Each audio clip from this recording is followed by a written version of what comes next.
Hello, King's A&E. In 10. Thank you. Bye. 10. King's College Hospital, London. Here I am, Doctor. A major trauma centre. Have you got a blood pressure yet? She was on the floor and I thought she's dead. And one of the busiest A&E departments in the world. Stabbing, code red. King's is everything. Everything powers in through that door.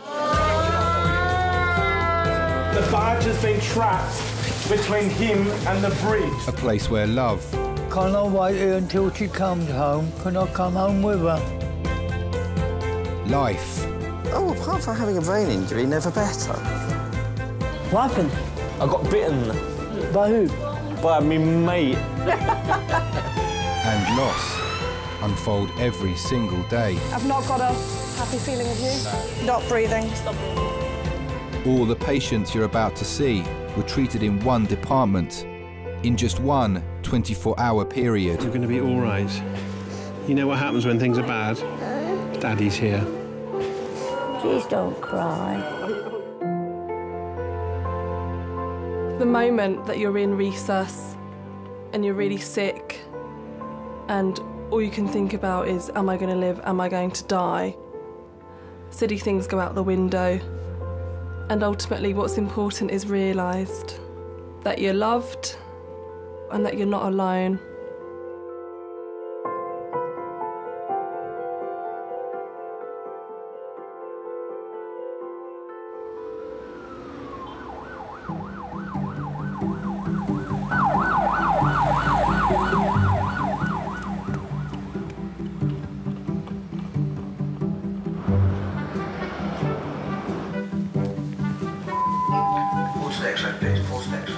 I've been asked by 3 patients this morning how old I am and whether I'm qualified yet. She went, how long have you been a doctor? And I was like, I've been qualified for 4 years. She was like, OK, you can take my blood. I was like, thanks. Morning. 27-year-old Matt is among King's A&E's newest recruits. Hello, sir. My name's Matt. I'm one of the doctors. Nice to meet you. Today, he's based in resus and will assess each and every patient. So you finished the 5K, then you start... Race the 5K, yeah. Race the 5K, sorry. Yeah. Race the 5K. 17 minutes, 7 seconds. There's this thing when you apply to medical school saying, why do you want to be a doctor? When everyone is told not to say, I want to save lives, I want to help people. But why else would you go into medicine? My ears started swelling inside my ears, and then I started feeling dizzy, started to lie down. This is what you get for exercising on a Saturday morning. Yeah, exactly. Yeah.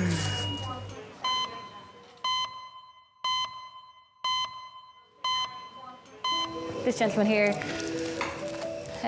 was assaulted last night. Yeah, kicked and punched into the head. It's really difficult to comment on my own bedside manner. It's not something that is really taught to you, and professionalism isn't really taught either. No blood seen triage, complaint C2 and C3 tenderness, decline damages.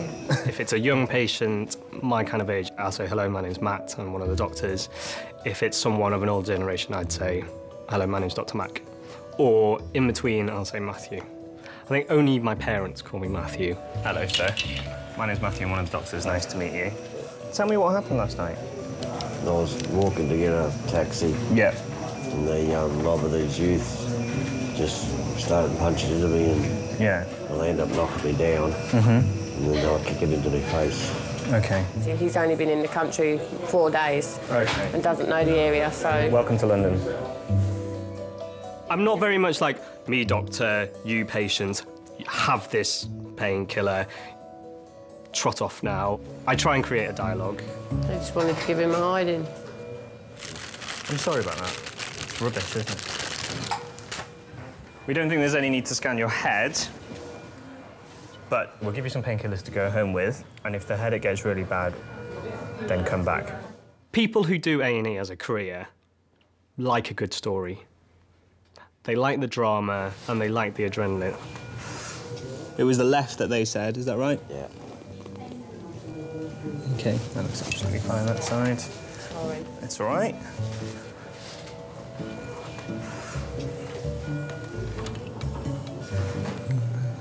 OK, no, everything's fine. I love resus. You have to juggle so many things and still manage to deal with whatever's going to come in next. All right, enjoy the rest of your day, and you'll stay here. Okay? Yeah. Bye, thank you. Try. All right. Hello, King Zany.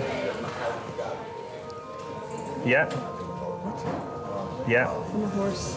In 10. Thank you. Bye. Hems, red phone, 10 minutes. Hems, red phone, 10 minutes. If the red phone rings, and it's not the usual person on the end of the phone from the ambulance central control, it's someone on a mobile, and then you know it's one of the helicopter service doctors, you know it's serious. And then you know that you need to get your trauma team together. Kirsty, are we going to 5? Okay. Do you want to be the B-dog? I get a mini surge of adrenaline. You'll never get rid of it, ever. I know that.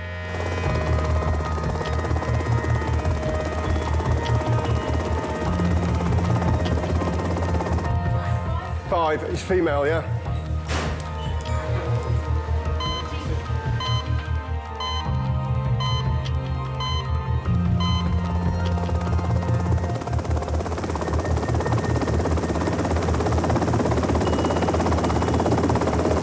Anyone for a polo before we begin? This patient is a 16-year-old girl. She's been flown to King's from Kent. So, plain film C-spine and chest, guessing, straight off. Yes. And withhold the pelvis to be assessed, young girl? Or, yeah.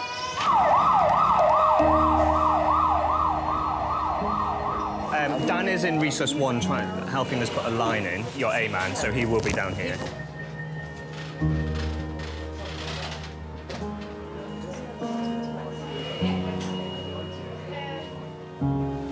Trauma calls that involve young people are a whole different ball game. Okay, we'll go on move. Ready, steady, move. You've never seen more people around a bed than a paediatric trauma pool. Okay, ladies and gents, this is Ellie. Ellie is 16. She was riding her horse this morning when it was spooked. The horse then galloped into the yard and into a fence, with her falling between the horse and the fence. She was crushed between these. On our arrival, she had a GCS of 15 and was complaining of reduced sensation and power in her left arm and left leg. Her left arm was in 130 degrees of abduction. She was markedly tender at C2 and C3, with this persisting left-sided sensory reduction. She's been stable in transit, no volume issues, and her immediate needs a further full assessment and neurological assessment. Ellie. Hello, my name's Matt, I'm one of the doctors. Hello. I'm just going to put my fingers on your neck and have a listen to your chest. Any pain when I press? Any, can you, but you can't feel that. Okay. Ellie has been crushed by her horse during her regular riding training. Okay, and just breathe in and out for me, Ellie. Falls, especially from a height, like a horse, you worry about injuries to the spinal cord. So, trachearis central, air entry reduced bi-basally, reduced sensation on the left anterior chest wall. Just keep your head still for me. I'm just going to remind you to keep it still. Sharp scratch, Ellie.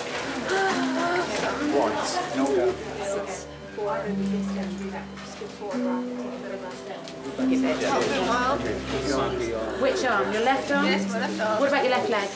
Left leg, I can't feel it. Sorry. If they're complaining of not being able to feel anything below a certain level, that's when you think it's serious.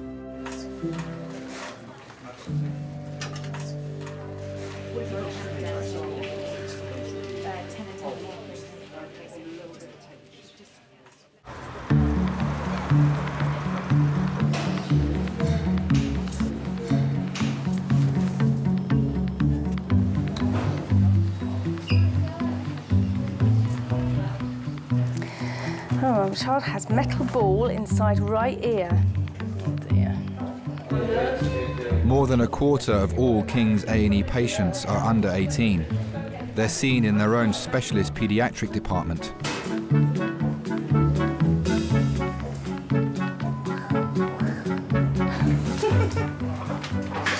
Right. Okay, that's my good. You enjoyed yourself? It's a funny place to walk into that waiting room sometimes, watching all these kids tearing around. You're thinking, which one of you are meant to be sick?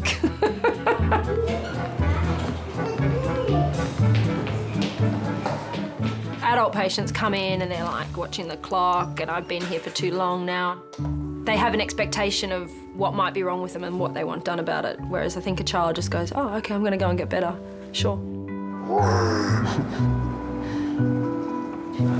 Today, Jackie is overseeing the whole of the emergency department, from paediatrics to resus. MCC Charlie Black is a 16-year-old girl who fell off a horse, crushed between a horse and a fence. So what's happening with her? Waiting on a formal report of the C-spine neurosurgeons coming to see her. Young people are only taken to the resus room if their injuries are serious. 16-year-old Ellie has been thrown from her horse. The trauma team are waiting for her condition to stabilise before she's given a full body scan. Do you guys want another chair, or are you just gonna stand? Okay, good girl. Deep breaths. So was it bumpy in the helicopter then? Is that what made you feel sick? I don't know. Is it very small in there? Mhm. That's why I couldn't go then, isn't it? Mhm.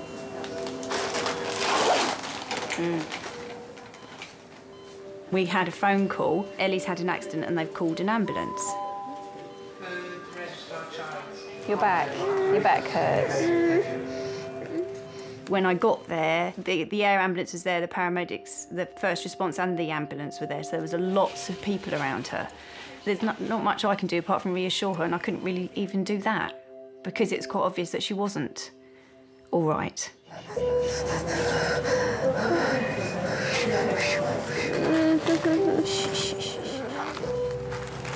Might need to get you some more painkillers out.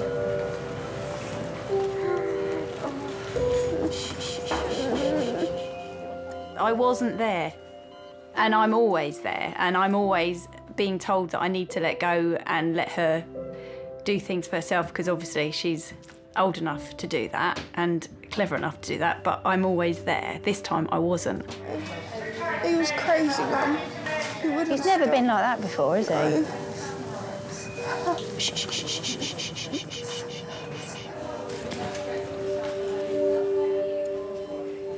Matt, yes. Are you able to keep an eye on what's going on over Yeah. there? I just want to make sure that she remains cardiovascularly stable because we don't actually know the extent of her injuries until I've seen the CT. Okay. It's been 30 minutes since Ellie arrived in resus. The doctors have decided she's now stable enough to be taken for a full body scan.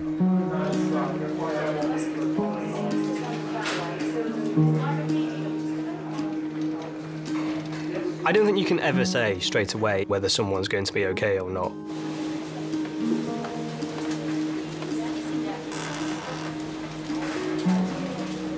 Sometimes you don't have the answer until you've put them through the scanner, and that's the honest truth.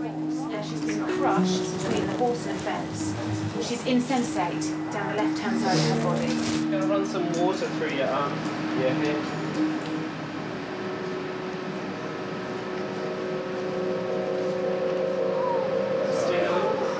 She was 6, and off we went to the local riding stables, and yeah, she started having lessons. Ellie's had such brilliant times competing and in the ring, or just going out for a hack on her own, just doing it, her and her pony.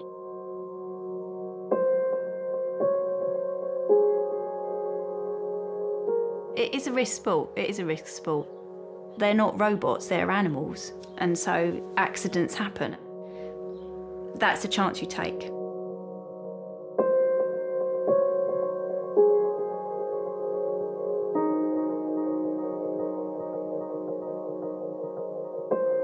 We do spend a lot of time together, and it's finding that balance between letting go and giving her independence and still being there.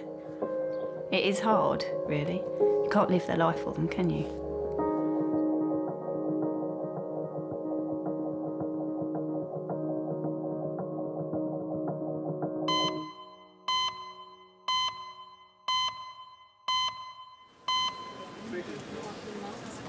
COPD, right, let's sort this man out. Oh, he's got a temperature.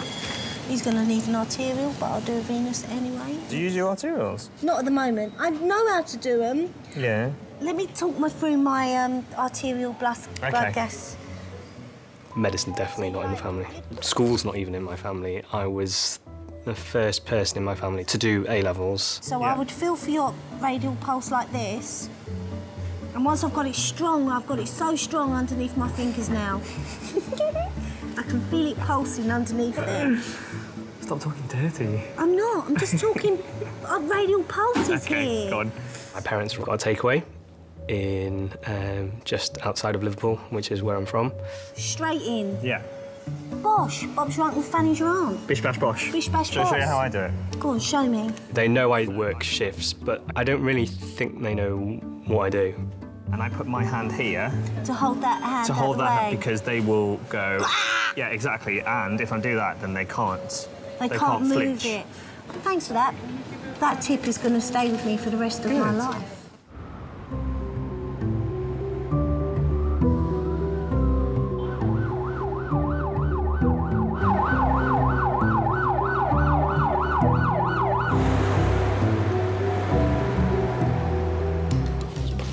Yeah, 1 second. Daddy. Wait.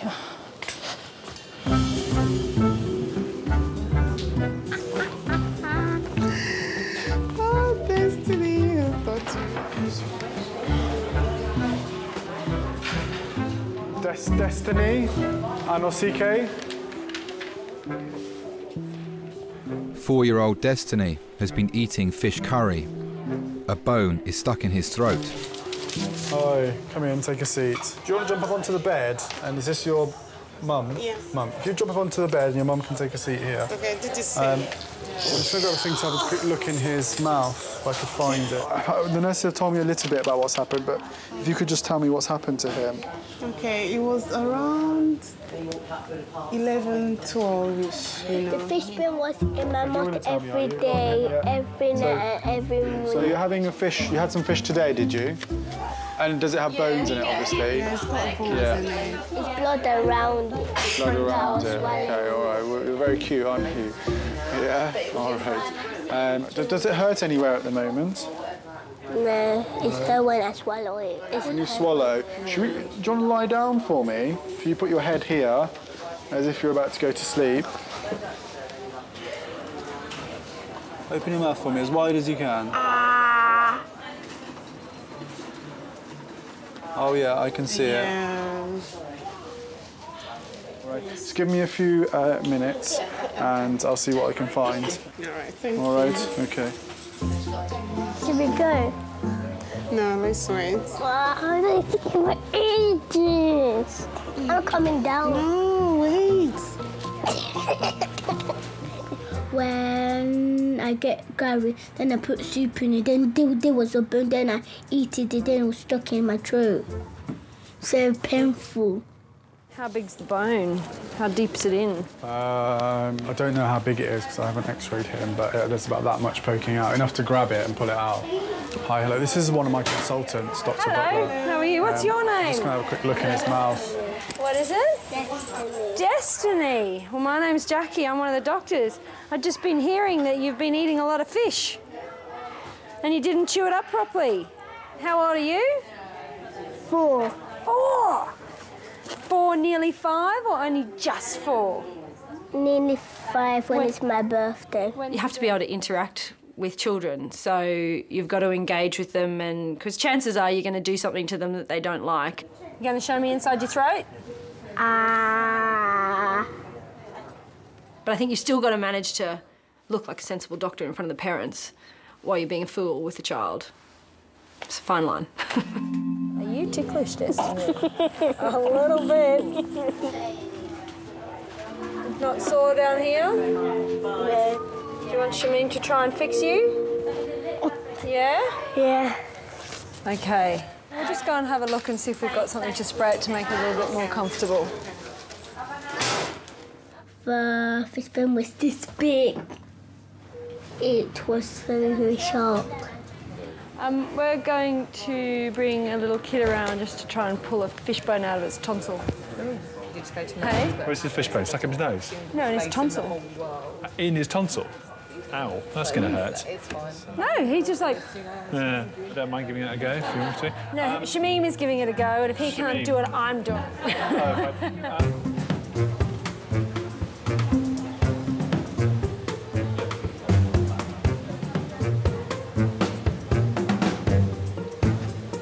You should see this child. He's so cute. It's like, show me. There he is. It's the man.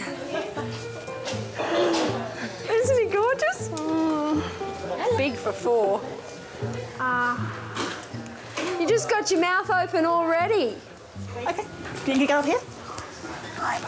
Wait, there we go. Now, do you know what we're going to do? We're going to try and pull the fishbone out, aren't we? I like that kids, generally speaking, have no hidden agenda. It's like, I'm sick, and if you make me better, then I'll be really happy. Say ah. Ah. Okay, you ready? Oh. Nice and big, nice and big. Wider. I'll say really wide. Really wide like you were before. Really wide. Like you're singing. That's it. Good boy, you're okay, you're okay. Singing. Good boy. Keep it open. You know, some people, Destiny, are frightened when they go to hospital. Not me, I'm so strong, I'm brave. Okay, well done. Doing really well. Really are. Well, good boy. Good, thank you. Did you see how big that was?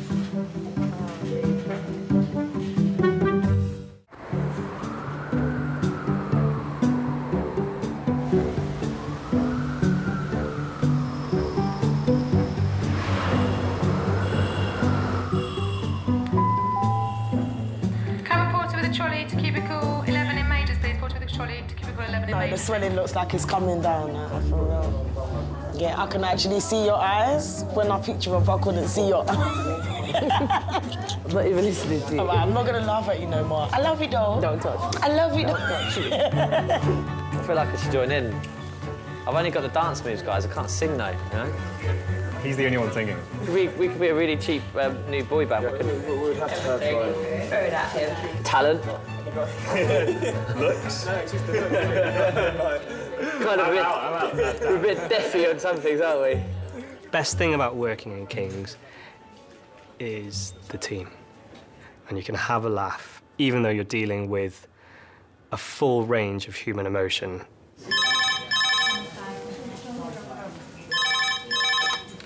Hello, King's Amy.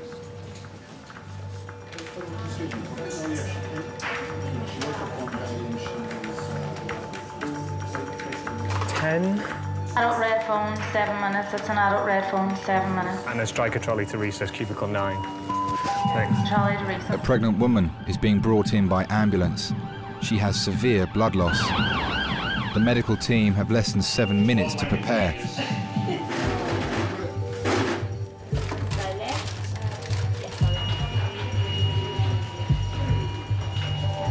Jill is 36, a mother of 3. She's in the early stages of another pregnancy. Oh, yes. Does it come and go like labour does? Yeah. 7 weeks. You 7 weeks? Yeah, 7 weeks. Yeah. About 3 hours ago, sat on the toilet, she's been passed clots, heavy bleeding. Right, there's blood everywhere in there. Really painful down below. She's had 8 previous miscarriages. Okay. We've given her some Entonox, we've given her some metacopyphene. She's much more comfortable now. She stopped screaming and shouting. Okay. My name's Matthew, I'm one of the doctors. Nice to meet you. How is your pain now? It's about a 7. Okay. I don't feel to push no more. Oh, did you have the need to push? Yeah. Okay, all right. kinda slow Okay, all right. For people who come into resus, they must be terrified. The commotion of everything that's going on around them, strangers that they've never seen before coming in, sticking needles in them, examining them in the most vulnerable state, naked but a gown. I can't imagine how terrified they must be, really.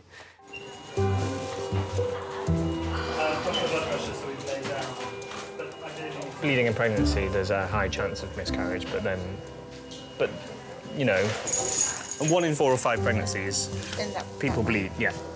Depending on the gravity of the situation and the support that a patient has, I think as a ground rule, you should be as honest as you can. How much do you think you've lost? Jesus Christ. Loads. Would you say cupfuls or bowlfuls? At least 2 cups. At least 2 cups? Yeah, easy. Okay. I was bleeding for an hour before I called the ambulance. Okay. And you've never had a miscarriage like this before? Not like this before, no. Not like this. We had a very traditional kind of upbringing. As I grew up, I wanted to be a nun and I wanted to live a spiritual life. And then I realised I actually wanted to have children. I wanted to be a mum. Okay, so one of the reasons why you might have in this pain and the fact that you're feeling this unwell might be because you might have a clot stuck in your cervix. You can move it down then or something, because That's what I'm going to do. I need to lie you down. I need to examine you and see what's going on. Is that all right? Mm-hmm. Okay? When you've had more than 1 miscarriage, you feel that, you know, you get over the grief and the loss because you have this idea to look forward to, and you have this, it's almost like a compensation by saying, well, yes, you've lost that baby, but you'll try again, and the next time you try, you're going to have that child. It's coming and going. Yeah. Okay, so I'm going to put your head down. Yeah. Sorry, dear, sorry. That's all right. Okay, I just need to examine you, okay? I can't see anything. There's just a bit of blood in there. I need to see what's going on at the cervix, okay? So sorry about this. All right, that's okay. Well done. Any pain when I press here? There, yeah. Yeah, here? Ow. Ow! Okay. Wow. Okay, sorry. My God. Yeah, you should have used your left hook. Right, let me cover you up. Oh! Did you see where it's coming from, if it's a cyst or something? My hands aren't as magic as ultrasound, I'm afraid. I think you do need another scan, and I'll speak to the gynecologist, but let's just keep the blood pressure on 5-minute cycles. Right, let me get you some paracetamol, shall we?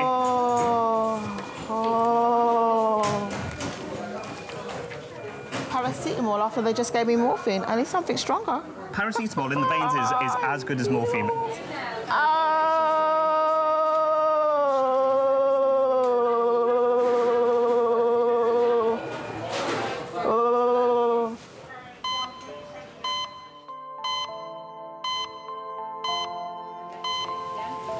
Now, can you move your fingers for me? Good. Can you move this one for me? Oh, come on. Give it a really good go. Ellie's been in resus for nearly 2 hours after being thrown from her horse. The scan hasn't revealed the cause of the weakness in her leg. Now what I want you to do is just to squeeze my hand really hard for me, mate. Come on, give it a really good go. A bit tricky. Okay. It just hurts. Is it because it's hurting, or is it because... I'm trying as hard as I can. Try harder, and harder. Oh, I can't go to pieces at all. If I had got worried, that would have been it for Ellie. And so therefore you don't think about it too much, you just deal with what's in front of you. So we all had to be stiff upper lip and all that. Right, the neurosurgeons just come in and they're going to do an MRI scan just to make sure that there is no damage to her spinal cord, basically. So, fingers crossed. That horse can go now. Can it? Because of the nature of the fall, I'm thinking any minute now you're going to tell me something really horrible. And it's the sort of scene you've seen on the television all the time. And you think you don't know quite what they're going to say. I couldn't stop.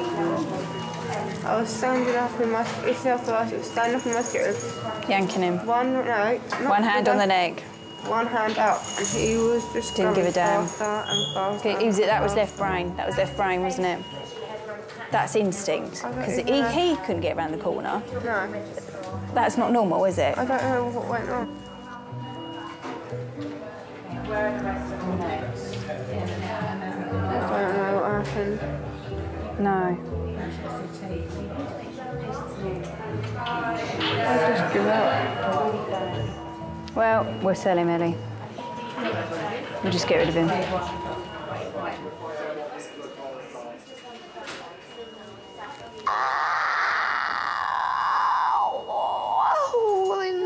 vagina. Oh, this one is bad, yeah. Is it pain, no? Pain.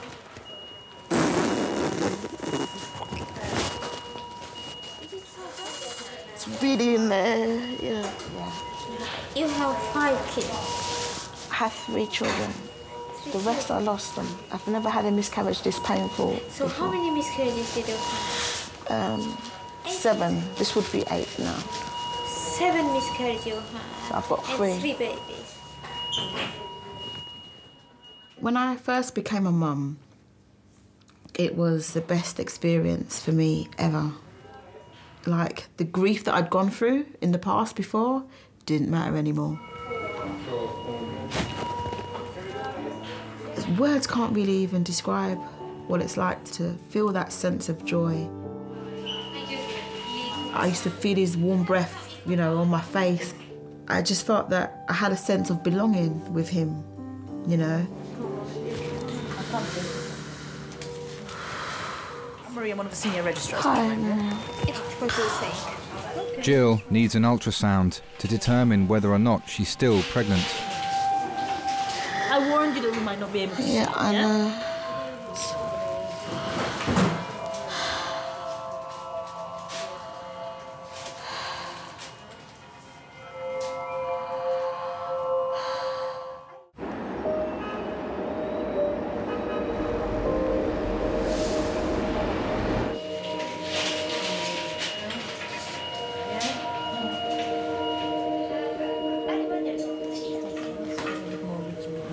You're right. Yeah. It does look a bit pale. Jill is 7 weeks pregnant. In the past, she's had several miscarriages. I don't care about being pale as long as my baby's okay. In a few moments, she'll know whether or not she's lost her baby. I can't see any of the bleeding. I can't properly.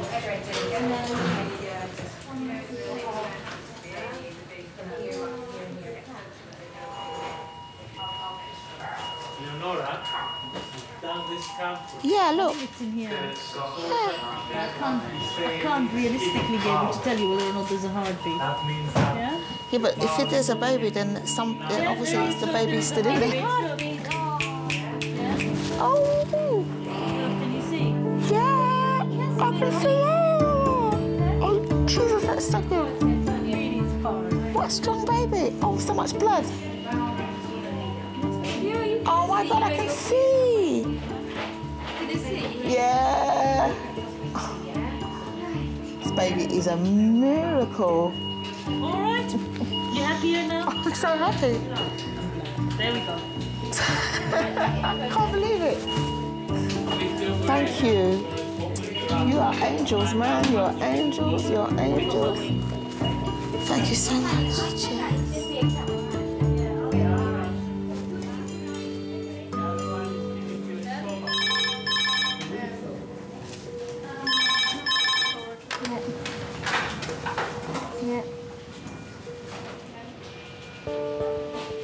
How many minutes? 5.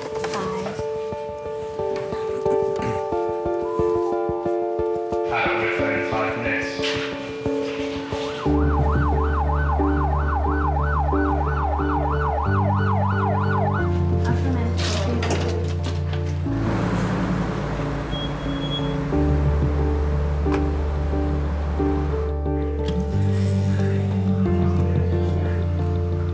We're going to 1. Paramedics are bringing in an elderly woman who they think is having a heart attack. Her children and grandchildren have come with her to King's. Like you're a bit flattish for a second, is that right, Bill? I'm just going to pop this onto your hand, okay, to take your blood pressure. Trouble with her breathing. It's all over the place, there's depression everywhere on it. She's not complaining of chest pain at the minute, it's just the problem with her breathing. Hello, my name's Matthew. I'm one of the doctors. You've met Kirsty and Laura. They're our super nurses. Do you have any pain in your chest? Has it got worse at all since yesterday? No. Do you feel short of breath? I rarely let myself get involved in a family situation or in an emotional situation because you don't want to appear weak. in front of patients or in front of the relatives. What we need to do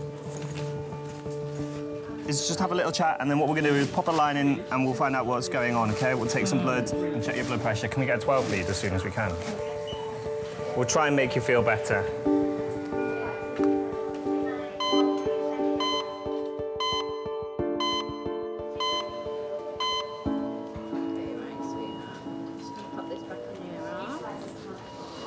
My back's not good. I'm going to have to stand like this, I'm afraid. Your back's not good? No. It's really not good. I think I need to be on there, actually. You get off. Right here? Get off. Oh, OK. Take this stuff off me. I should have asked if I could have a scan. I could have nipped in there with you and we could have had a buy one, get one free, couldn't we, scan? There's bits of yard everywhere. Ellie's waiting to be transferred to a specialist ward for further investigation. So far, all her test results have proved inconclusive. If the neurologist person thingy can't find anything wrong, does that mean that I can go home, or does that mean that I need to find out what's wrong? Well, I'd say that we need to find out what's wrong. You have got some weakness on this left side, okay? You know, when you've tried to lift your leg, you haven't been able to lift it very far, okay? And so the reason why we've done all those scans is to see in real depth why that is, obviously. And the other thing is, sweethearts, I know you want to go home, but how are you going to go home with your leg? Hey? Get them to carry me. Everywhere? Yeah. For the rest of your life? Yes. I'll come back tomorrow. I really don't like hospitals. I know that sounds silly. No, it doesn't sound silly. I don't like hospitals either. Right, your blood pressure's back up a little bit. Let's get you that morphine. Initially, we were relieved that she hadn't broken any bones. The scans were coming back clear. There was nothing too major to worry about. Whatever had happened would repair itself. We didn't really appreciate what else could be wrong. Several things can make a bad day. When you can't quite get the answer of why someone is unwell, you know they're sick, you know they're unwell, but you can't quite put your finger on why. Even with all the barrage of x-rays and blood tests and camera tests and everything, sometimes you just don't have the answer, and that's really hard.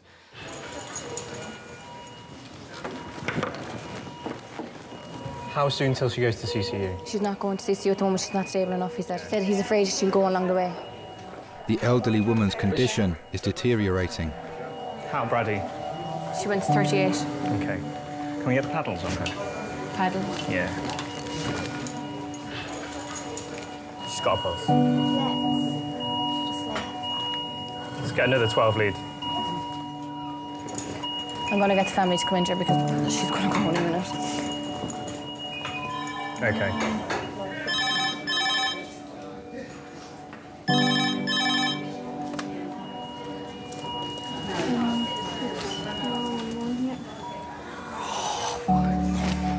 We need room 10. No, we've got a dying patient. The next patient to arrive in resus is a terminally ill man.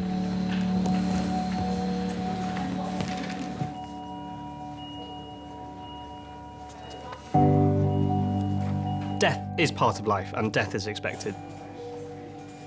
But when it's a death that happens on your watch, it's, you know, you take a step back and you think,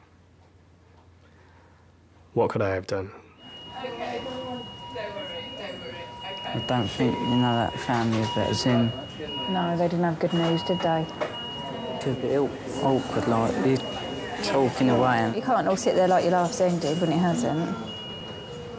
someone else's house.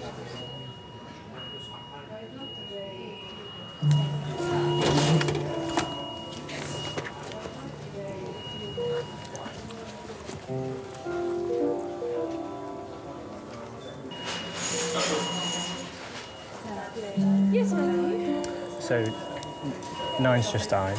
Oh. Okay, is there family or anything? Yeah, so family are all there, family are all aware. Okay.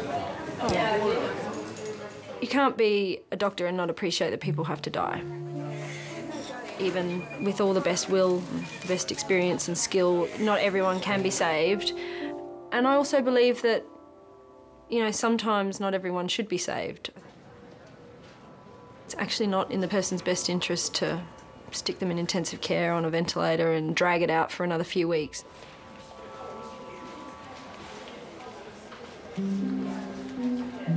Two of these conversations in a day is just...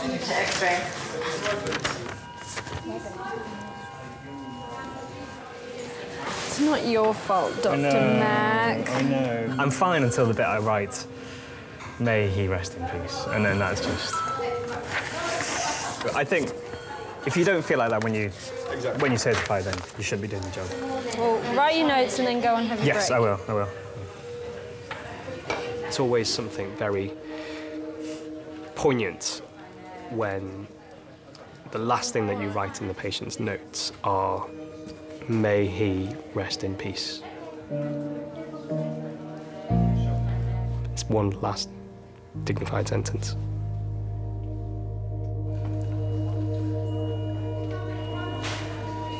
Matt.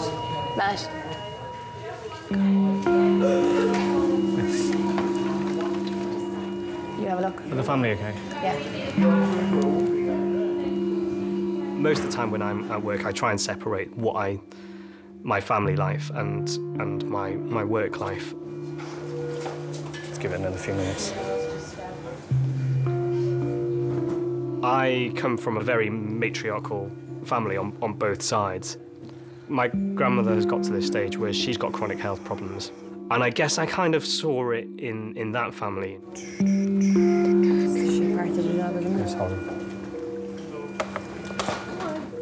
The grandmother was the head of the family, and seeing all her children, seeing her grandchildren all pile into resus, I think that was one of those moments when I thought, you know, well, that could be back home in Liverpool, that could be my family. Go and have a little breaky break. I just need to. You need to go and have a break.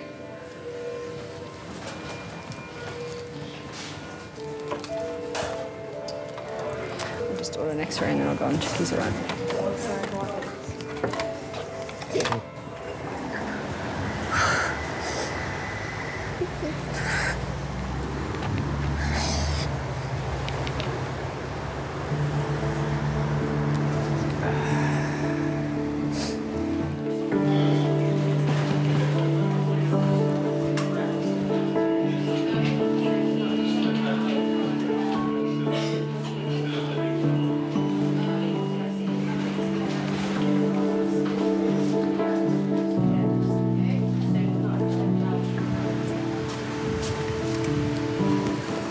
Yeah, I just need 5 minutes of air. Go upstairs, sit down. I just need to certify first, and then I'll go, honestly. The phone's here, the notes are here. I'll be fine, promise.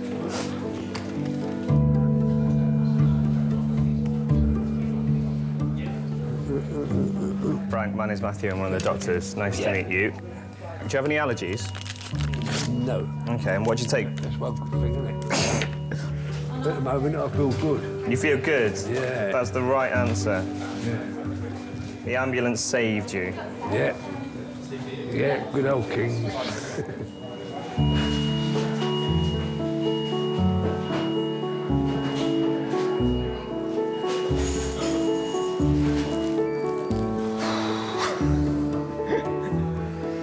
It's been one of those days. One of those days. So tomorrow's Hopefully I won't see you tomorrow. That'll be a good day. With A&E, you need a bit of stamina. You need a good sense of humour. Right. Go. Thank you very much. Thank you. Sayonara. And you need to be able to forget everything when you leave because you know you've got to do the same thing again the next day.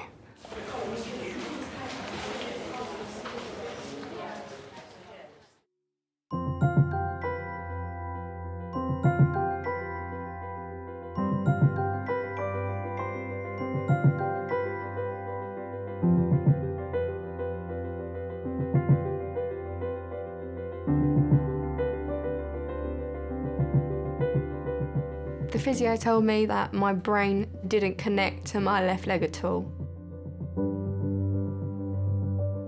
And then he says it's going to take months for you to learn to walk. And you just think, I can't do this for months.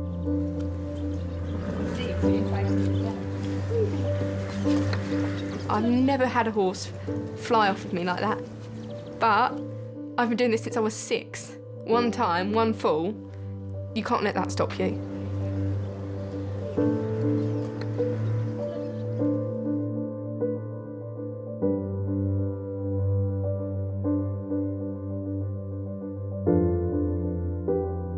Sadly, the more miscarriages you have, when complications happen in the pregnancy, doctors tell you, oh, well, you don't really have a good track record, so it's more than likely to happen again. For me, my compensation now isn't that, oh, try again, Jill. It's I look around and think, you've got 3 beautiful sons, and I'm blessed to have them.